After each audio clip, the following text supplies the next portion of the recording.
আজকে আপনাদের জন্য একটি ভিডিও নিয়ে আসলাম বন্ধুরা, যেখানে ভুট্টাকে সুন্দরভাবে বাইর করা হচ্ছে। দেখেন এখানে কিভাবে ভুট্টাগুলো উপরে দেওয়া হচ্ছে।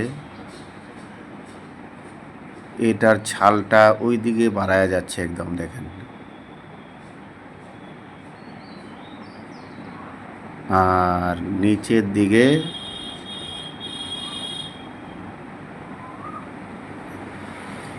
দেখেন কত সুন্দর ভুট্টা বাড়ায় আসতেছে।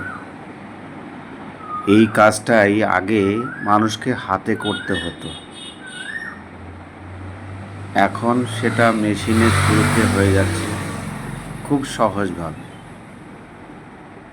টেকনোলজি কত উন্নত করেছে, যেটি 500 জনের কাজ ছিল সেটা এখন 3 জনেই করে ফেলছে। তাই বলছি দাদারা, একটু নিজেকে পরিবর্তন করার চেষ্টা করুন। সময়ের সঙ্গে সঙ্গে নিজের বদলানোর খুব দরকার। ভালো থাকবেন, সুস্থ থাকবেন। ভিডিওটি ভালো লাগলে শেয়ার করবেন।